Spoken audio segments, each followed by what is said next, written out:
దిగంబర దిగంబర శ్రీపాదవల్లభ దిగంబర. శ్రీ గురులీలామృతము 21వ అధ్యాయము. గంగాధరుని భార్యకు పిశాచి పీడ వదలుట. నామధారకుడు సిద్ధయోగీంద్రునకు నమస్కరించి, మహాత్మా నరసింహ సరస్వతి స్వామివారు గాణగాపురమునకు విచ్చేసియును మేడు చెట్టును వీడకుండెనంటిరి. యోగిని గణములకు వరప్రదానము చేసెనంటిరి.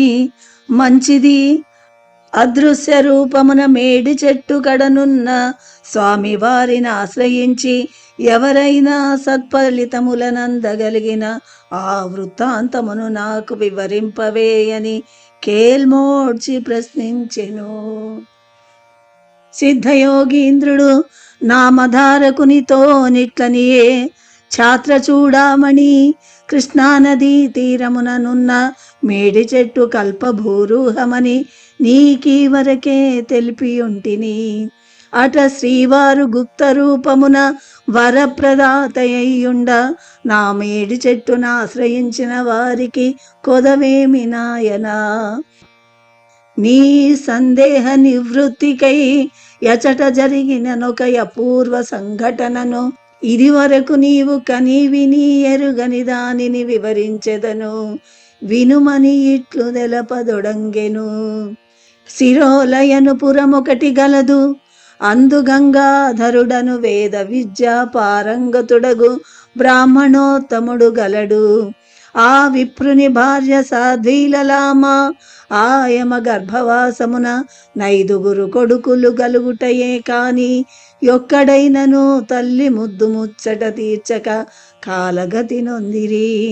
గర్భశోకము భరింపజాలని యా బ్రాహ్మణ వనిత 33 కోట్ల దేవతలకు ముడుపు గట్టి మృక్కులిడుచుండెను. ఉపవాసములు సలిపెను, వ్రతములు నర్చెను, కాని కర్మగతిని తప్పింపనేరి తరము.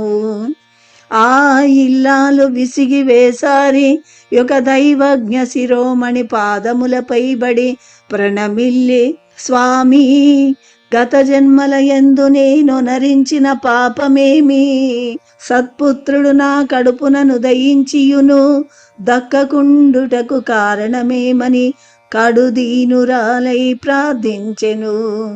కర్మ విపాకము నా మూలాగ్రముగా నెరిగిన యా మహీశ్వరుడాయమతో, అమ్మా, సంతతి నిలువకుండుటకు పూర్వజన్మమునను నరించిన పాపమే మూలమయ్యుండును. అదెట్లన పూర్వభవంబున గర్భస్రావము నరించుకున్నను, పరుల సొమ్మును పాషాణము వలె చూడక పరమాదరమున సంగ్రహించినను, ఆవును గాని గుర్రమును గాని చంపినను మరుజన్మమున పిల్లలు పుట్టి గిట్టుచుందురు. నీ విషయముననేమి జరిగినదో తెల్పెదను వినుము. పూర్వజన్మమున నీవు శౌనక గోత్రీయుడగునొక విప్రుని వద్ద 100 రూపాయలను గైకొంటివి. అతడెన్ని విధముల నిన్నడిగినను ఇచ్చిన సొమ్మును మరలా నాతనికి చెల్లింపనైతివి. ఆ పారుడు 100 రూపాయలు నీ వలన సేకరింపజాలక మనోవ్యాధిచే మంచము బట్టి మరణించునందాక యోపిక లేక భరింపరాని మనోవ్యాకులతచే ఆత్మహత్య గావించుకొనినాడు. అతడు పిశాచమై నిన్ను పీడించుచు నీ సంతతిని హతమార్చుచున్నాడు.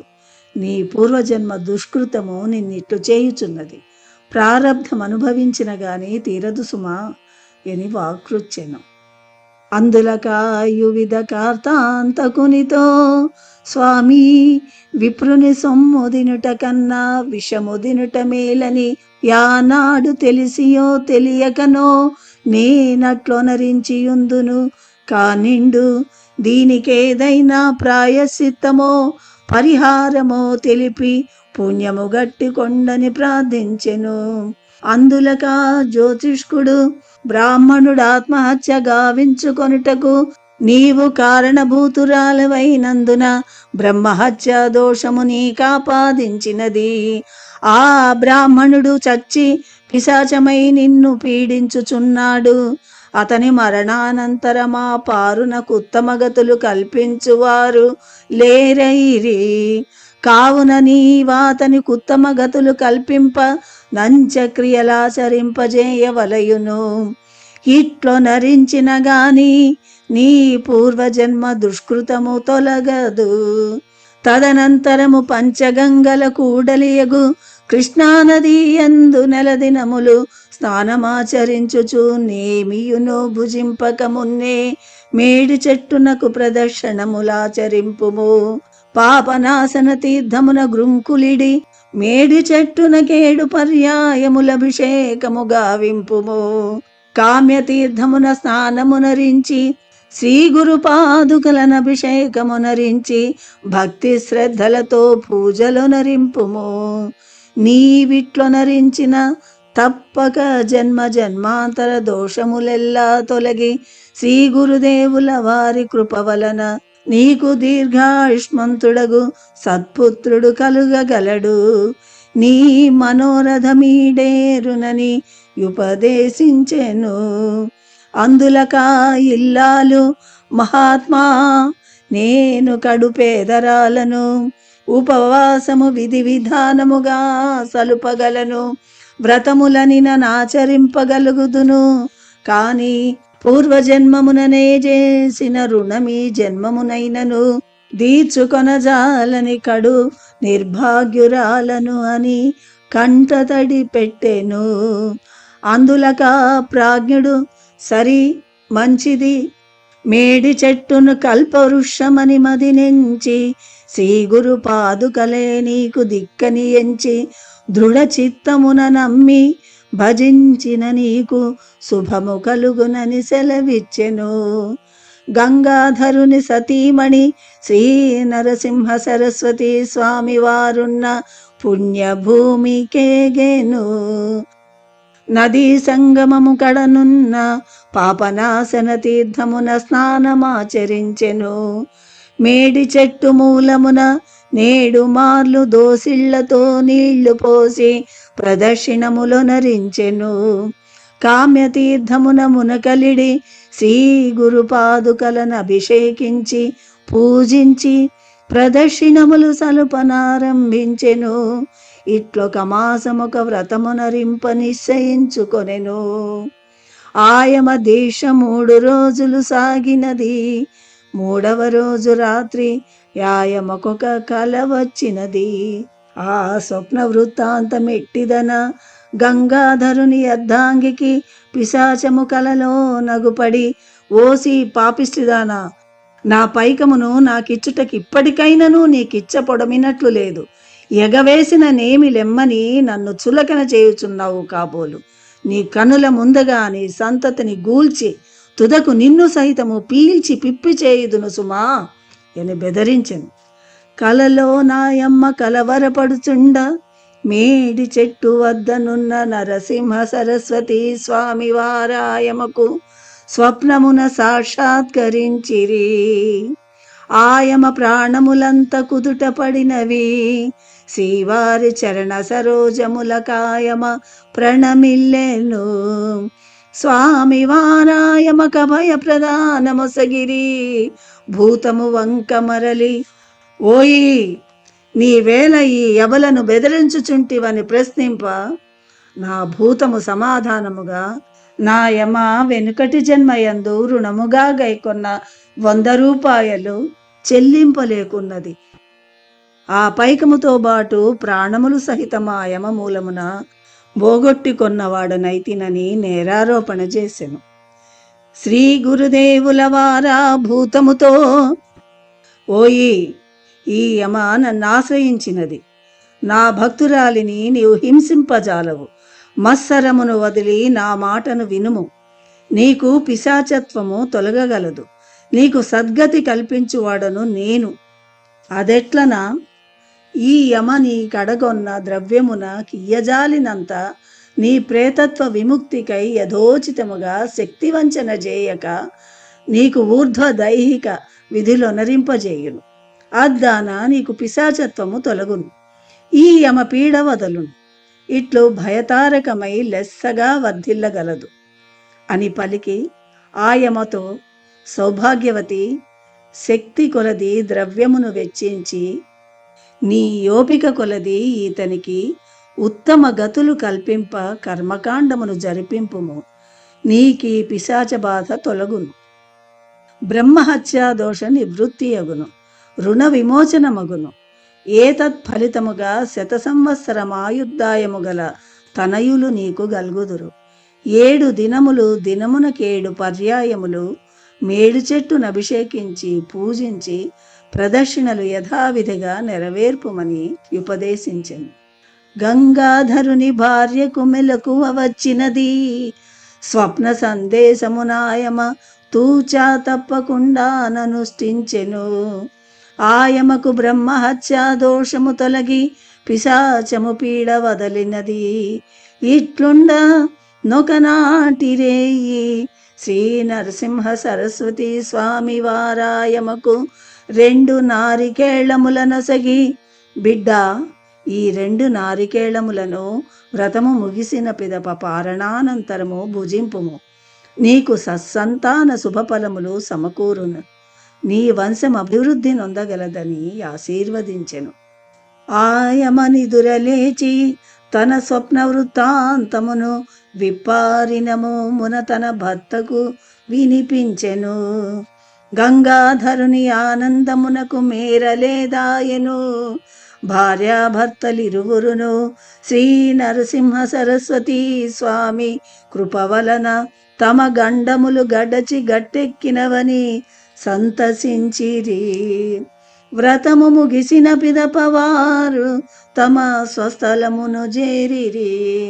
గంగాధరుని భార్య గర్భమును దాల్చి క్రమముగా నిరువురు కుమారులను గనెను. అల్లారు ముద్దుగా వారు పెరుగుచుండిరి. తల్లిదండ్రుల ఆనందమునకు మేరలేదయ్యెను. తానొకటి దలచిన దైవమొకటి దలచును. గంగాధరుడును నాతని పత్నియును కుమారులకు విద్య నేర్పించి ఉపనయనమునరించి సాంగోపాంగముగా వేదములనభ్యసింపజేయ నుబలాట పడుచుండిరి.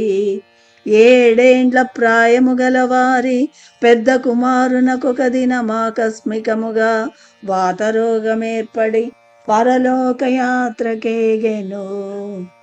సమూలముగా విరిగిన వృక్షముల వలె నాతని జననీ జనకులు నేలవ్రాలిరి. పెద్ద పెట్టున బోరున నేర్చిరి. ఆ బాలకుని ముద్దు ముచ్చటలను గూర్చి తలపోయుచు మరి మరి దుఃఖింపసాగిరి. గంగాధర దంపతులట్లు జరుగునని కలనైనా నూహింపకుండుట ఒక ప్రబలమైన కారణము గలదు. లోకమునందు పుట్టిన వారెల్లరూ 100 ఏండ్ల నిండారునట్లు బ్రతుకకపోవచ్చును. వారి విషయమున కూడా నిధి వరకు 5 మారులట్లు జరిగినది. కానీ గంగాధరుని భార్య మేడు చెట్టునకు ప్రదక్షిణలు గావించి నరసింహ సరస్వతి స్వామి వారి వరప్రసాదమున పుట్టిన తన బిడ్డడేమి గతించుట ఏమి అనునది వారికి అనూహ్యముగా నుండినది. పిశాచి పీడ ఏనాడో విరగడైనదని భావించిన నా దంపతులకి ఘోర దురంతమేమియో పాల్పడకుండెను. ఇరుగు పొరుగు వారు వచ్చి కన్న తల్లిదండ్రులను రడించిరి, ఓదార్చిరి, ధైర్యమును పోసిరి. బ్రాహ్మణులు వచ్చి బాలునెత్తుకొని పోయి జరుపవలసిన సంస్కారమును జరుపుదుమనిరి. కన్న తల్లి కడుపు తీపి కొలది బాలుని గట్టిగా నక్కున చేర్చుకొని కుమారునితో బాటు తాను కూడా నగ్నిలో పడి మరణించెదనని గట్టిగా హఠము పట్టెను. పుత్రునితో బాటు తల్లి అగ్ని ప్రవేశమునరించుట ఎందైనా కలదే అయినను పుత్ర వ్యామోహము కొలది యాయన్నుల మిన్న ఎందరెన్ని విధముల బోధించినను వారించినను వినక మంకుతనమున నేటి ఒడ్డున కేగెను. ఊరి వారెల్ల రాయమ వింత చేష్టలను జూచుచు నాయమననుసరించిరి. అప్పటికి మధ్యాహ్నము మీరినది. ఇంతలో బ్రహ్మ తేజో విరాజితుడగు నొకవటువు వచ్చి గంగాధరుని భార్యకు జనన మరణములను గూర్చి సుఖ దుఃఖములొందగూడదని బోధించెను. నామధారక ఆ బ్రహ్మచారి ఎవరో నీవు హింపగలిగితివా? ఆయన సామాన్యుడు కాడు. సృష్టి స్థితి లయ కారణభూతులగు త్రిమూర్తుల స్వరూపమును దాల్చి భూలోకమునకవతరించిన అపర దత్తాత్రేయమూర్తి మన నరసింహ సరస్వతి స్వామివారే సుమా. ఏమది నామధారక, అప్పుడే కనులరమోడ్చి ఆనంద పారవస్యమున తలనూచుచుంటివి. తదుపరి జరిగినది వివరించినచో నీవు పట్టరాని పరమ సంతోషమున నిగిరి గంతులు వైచెదవు కాబోలు. అవధూత చింతన శ్రీ గురుదేవ దత్త. 21వ అధ్యాయము సంపూర్ణము.